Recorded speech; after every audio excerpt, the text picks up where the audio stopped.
in Seaton-Evans. I'm a studio intern this season in the painting and drawing studio, and I'm in the Blaney Lodge in front of our gallery. And I'm here with Phil Ashworth, and we're going to talk about how he got into his career and his pathway to where he is now. So why don't we start, can you just talk a little bit about your background, like were the arts always a part of your life growing up, or was it any specific influences that inspired you? Yeah, I mean, probably my dad was like my biggest influence as a kid, because he was, he did a lot of like draftsman like stuff like for his construction job, like a lot of like landscape engineering sort of stuff. So yeah, like my first memories are sitting in his little studio and just like drawing on the floor. And yeah, so yeah, that's like kind of like my earliest memory of it and where I started figuring out how to draw and stuff. So yeah. Yeah, so since your dad was like always kind of artistic, was it always a given that you'd go into arts, or was there like some type of aha moment that you had where you're like, yeah, this is what I want to do for the rest of my life? Yeah, I think they were always just like, oh, he likes to draw, he's probably gonna do this. So they definitely like tried to get some opportunities for me and like show me stuff and take me places. And we actually did a trip to Disney World when I was really young, and he took me to like they did like a studio tour of like all the animation studios, and it was like right before I think they killed everything for Pixar. So it was kind of brutal. It was like, here's this thing that maybe you could be a part of, and then it's just like, oh, it's not part of them anymore. Like they're just like moving to the computers, you know? Like, Yeah. they got rid of like all their like the people that did all like the Beauty and the Beast and like Hunchback of Notre Dame and stuff. Was like, it was over. So that was kind of funny and probably a little tough for them, because they're like, oh, this is what we thought he might want to do, and maybe not. So yeah, they did definitely try and get me exposed to things, so I had, you know, like an idea of like what was out there. So yeah. So then what was your pathway through education and work experiences to where you are now? Pretty straightforward. Yeah, just like did high school. Kind of at that point, I wasn't really like too into art. Like I kind of lost interest in it, and then I went through this phase where I just was like, I didn't really want to know it, or I didn't know what I wanted to do for college, so I ended up going to a community college in our hometown, which ended up having a really awesome art program. There was some really great teachers there, and I kind of got reinvigorated.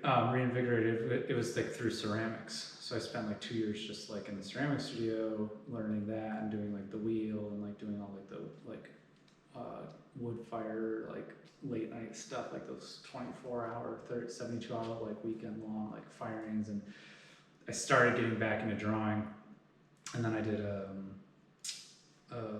like this, I guess like apprenticeship with this painter named Tom Buechner, who was once the he was once the director of the Brooklyn Museum, and he's like heavy duty guy. So it was cool to get like, I think I got like 4 or 3 months with him, just like every Thursday we met, and he kind of really pushed me and got me like ready for college, like post community college, but like transferring and like really pursuing it. So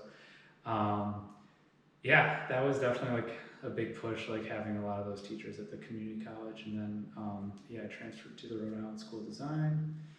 And then right after that, I just I had a job at the Museum of Fine Arts in Boston, worked in their studio, like with programming for students and all that stuff, and just really started like trying to like hit up art directors and stuff for freelance work. And so yeah, that's kind of like more or less like what got me like going now onto like this path. And so yeah, community college was like a huge shift for me. You like, most people I don't think would to say that community college like kind of like was like a game changer for them, but it was for me, definitely.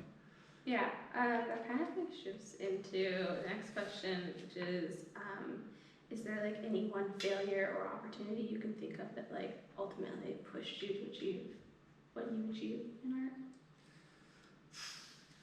Oh, I don't know, like any one failure or like a regret? Yeah. I don't know. I think just always like, I think every year I'm just like do this differently, or like I don't know. I feel like I'm always like reassessing what I'm doing all the time, and just like, I don't know if there's like any one big thing, but I think for all the people, I guess maybe I just want to like, I don't necessarily believe in any of this, but I guess all the people that are now gone that did help me, it's like I would like to make them proud, like through like what they did for me, even though I can't like do that for them now or show them that. It's kind of like that sort of idea, I guess. So it's like a lot of the people that mentored me are like not around anymore, and so I'm just like, I feel like I want to carry that fire for them, you know, in some way. So Yeah. but yeah, I don't think I have like a huge failure or anything, but I think I'm always just trying to push myself, just like trying to do better every year with my work or something. Is there anything you would have told your younger self, like, to do differently, or?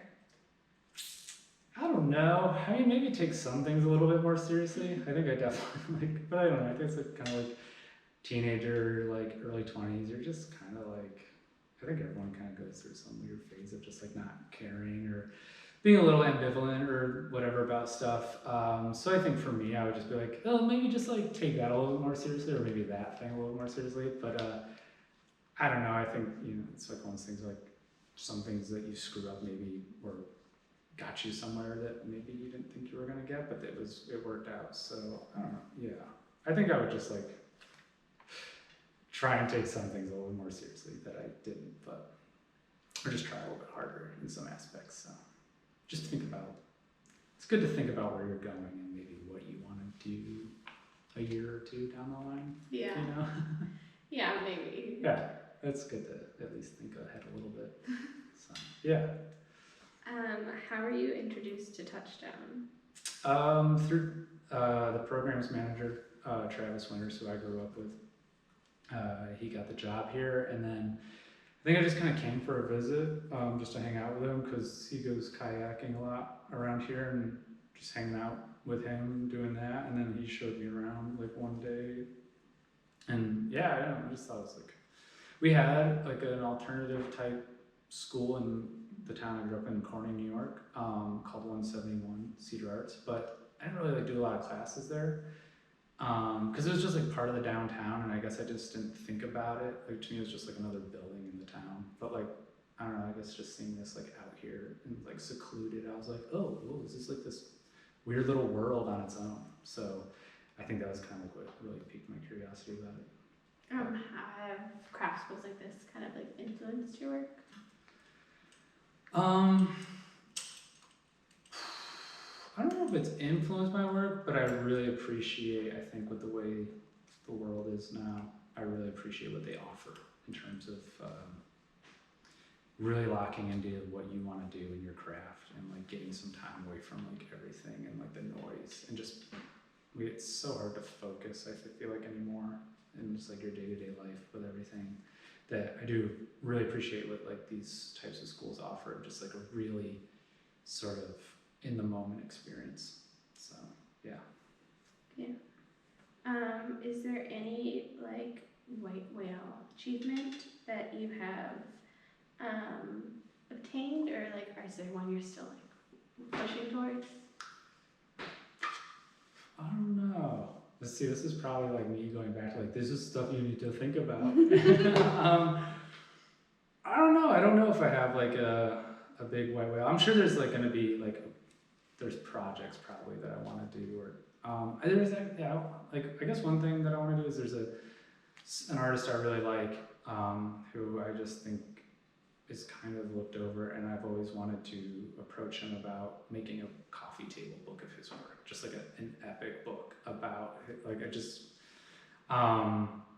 and I guess that's it. Like I think in some ways that's like my white whale project right now, is just I just want to like get this dude exposed more, because I think he's just such a phenomenal artist, and I just want to have it for myself. I just want this dude's book or his work in a book that I can just like pour over. So yeah, that'd be like a project I'd love to like undertake.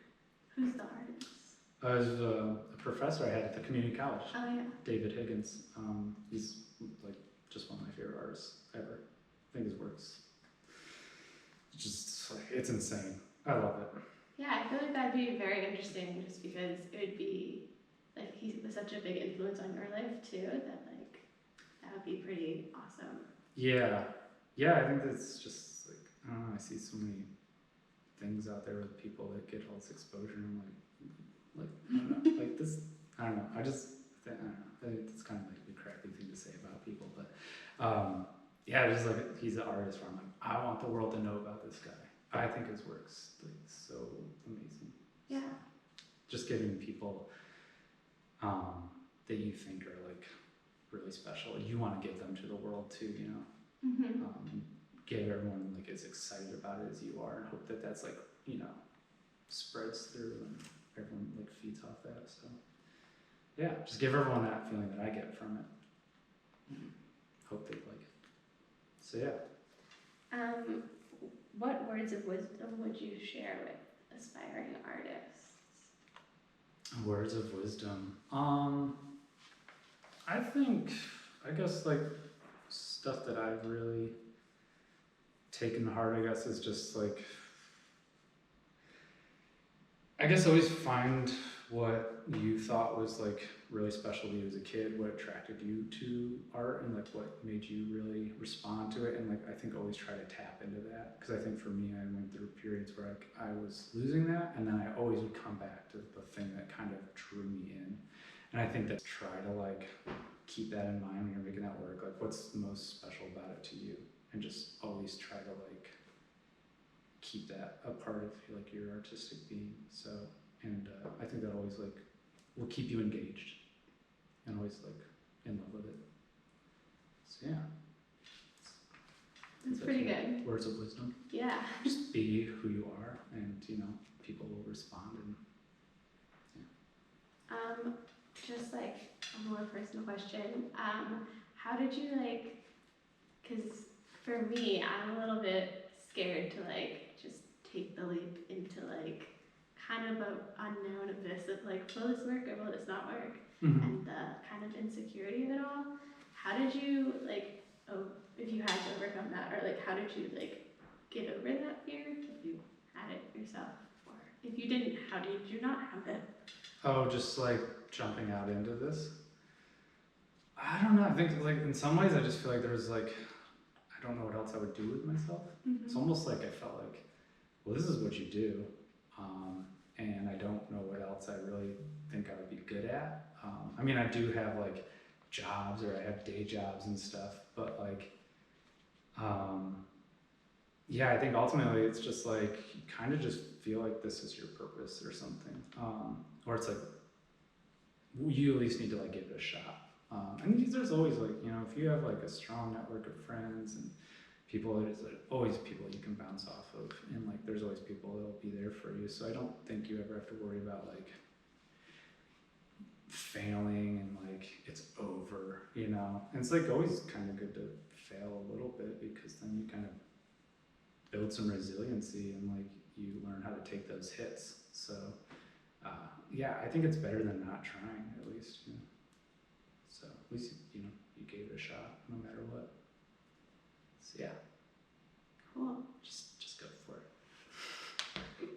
Well, thank you so much for being here and doing this interview. Happy to be here. It was really good to get some wisdom from you, and like, yeah, it was really good. Thanks. Cool. Yeah, this is great. I had fun.